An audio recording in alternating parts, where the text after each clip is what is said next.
Welcome to Verified RX, your prescription for success. Brought to you by the Vizient Center for Pharmacy Practice Excellence. We all know that clinician burnout negatively impacts the quality of patient care. That's why pharmacy residency accrediting bodies now emphasize resident well-being and professional sustainability as core components of residency training earlier in clinician careers. The 2023 accreditation standards for PGY1 and PGY2 pharmacy residencies include a formal requirement for programs to address resilience, well-being, and burnout prevention, reflecting the increasing recognition of burnout in healthcare. Joining us today to discuss this important topic are Tony Huke and Kendra Gage. Tony is a Senior Pharmacy Executive Director with Vizient Pharmacy Advisory Solutions, and Kendra is an inpatient clinical pharmacist and the PGY1 Residency Program Director at UCHealth, University of Colorado Hospital in Aurora, Colorado. Tony, Kendra, thank you for joining us. To begin, let's talk a little bit about what's new and what's different and what's going on at the national level in terms of pharmacy resident resiliency and well-being. Tony, can you talk about this?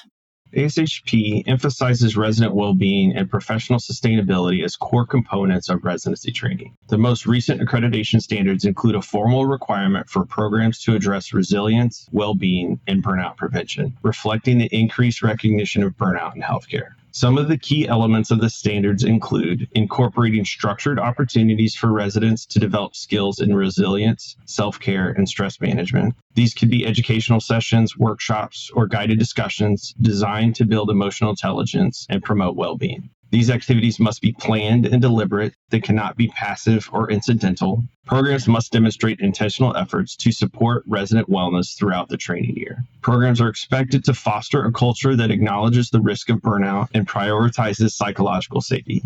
Preceptors and program directors should model and promote healthy work-life integration and support open dialogue about well-being. Residency program director must monitor and evaluate the effectiveness of the wellness initiatives. Feedback from the residents regarding the impact of these efforts on their overall experience is a required component of continuous quality improvement. Lastly, standards align with broader organizational and national initiatives, such as the National Academy of Medicine Action Collaborative on Clinician Wellbeing. This is a coordinated movement towards a sustainable healthcare workforce. Kendra, you view this as a quality and patient safety issue, correct?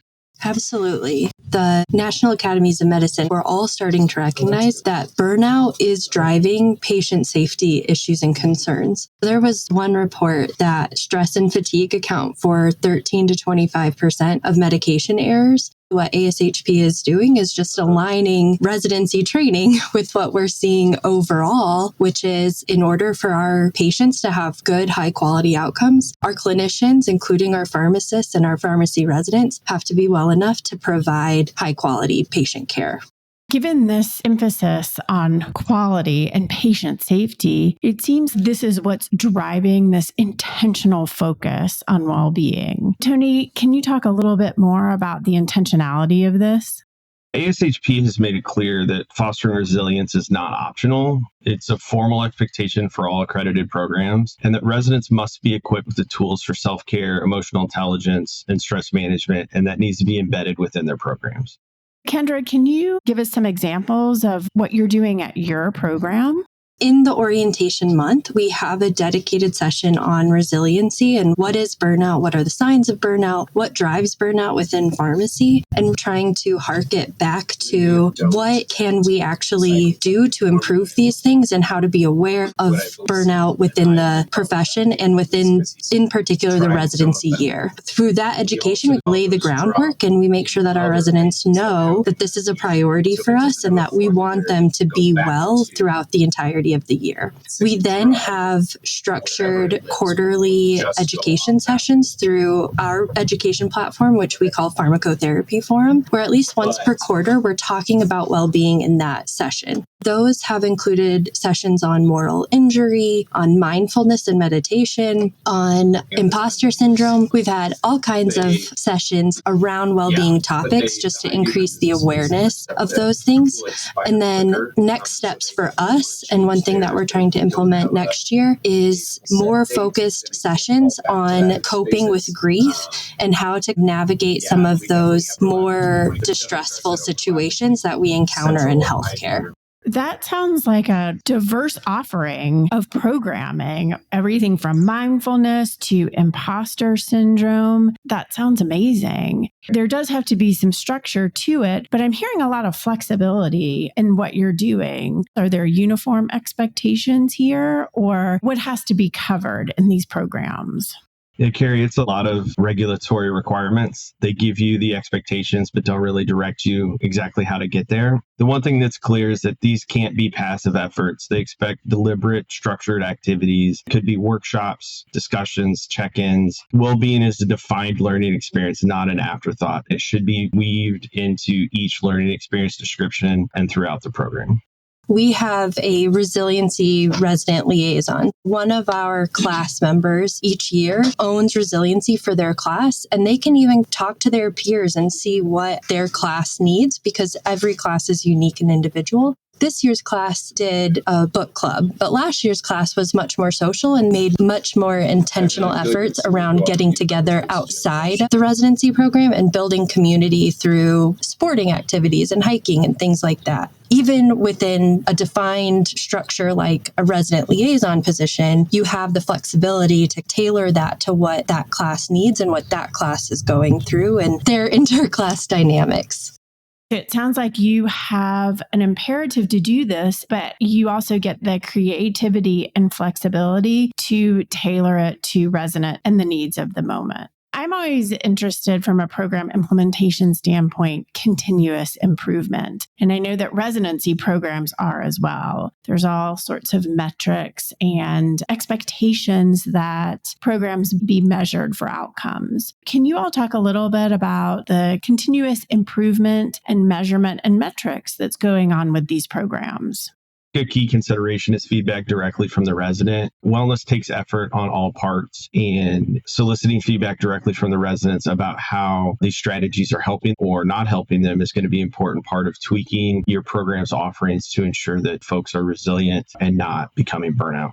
There's not a lot of defined metrics in this space to begin with. Beyond the ASHP year-end survey and the feedback sessions that we coordinate with our residents to just hear how their year went, there isn't really a lot of defined outcomes that we're looking for in this space just yet. In preparation for this talk, I reached out to our residents and I was like, what metrics would actually be meaningful to you? Like, what do you want to see? They talked about having those surveys you can access through National Academy of Medicine, through APHA, and reevaluating that throughout the year to see where they're sitting in a well-being perspective. And also some things that got brought out that were really unique and interesting were things like PTO utilization and how many of the residents go on to continue their training into PGY2, acknowledging that not all residents have that goal in their PGY1 year, but using some of those types of metrics to determine, are we burning out our residents in their PGY1 year?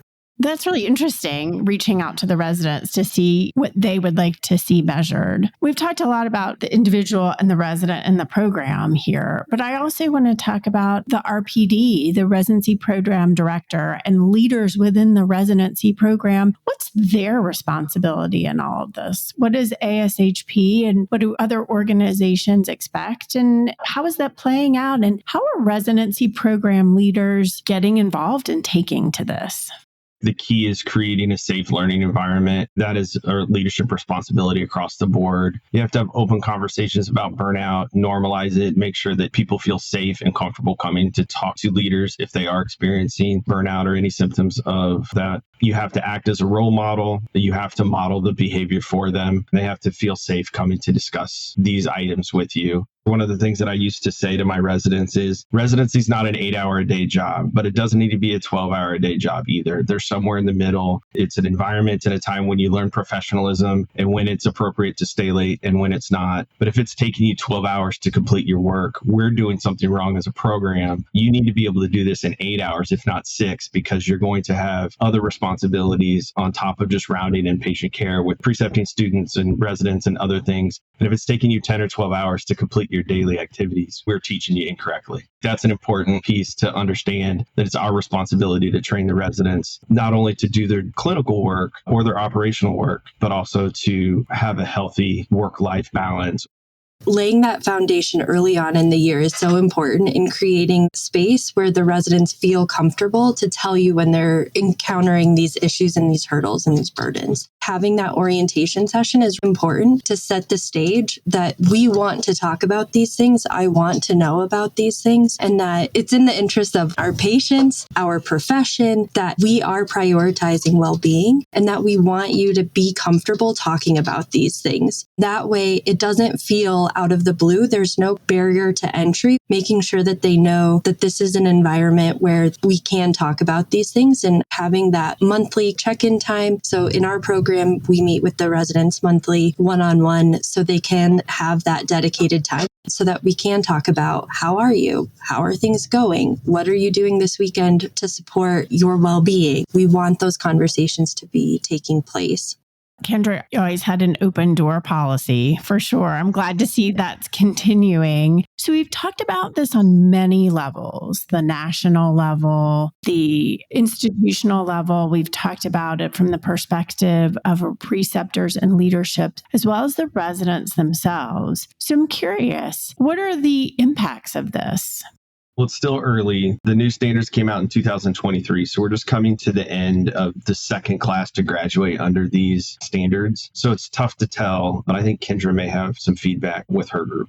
Yeah, it's really too early for us to have any quality impact metrics. But one of the ways that we're seeing it already is in our candidate pool. This is a very common question that I get in interviews. What does well-being look like for your program? What initiatives do you have? Being able to speak to these things with specifics, with concrete examples of the offerings that we have and how we prioritize it in our program, sets us apart from other programs that have these ambiguous, we care about it statements without the why, the how. For programs moving forward, that's going to be something that they need to be able to speak to. How does their program integrate well-being into the day-to-day activities and the overall goals for the resident in their professional career?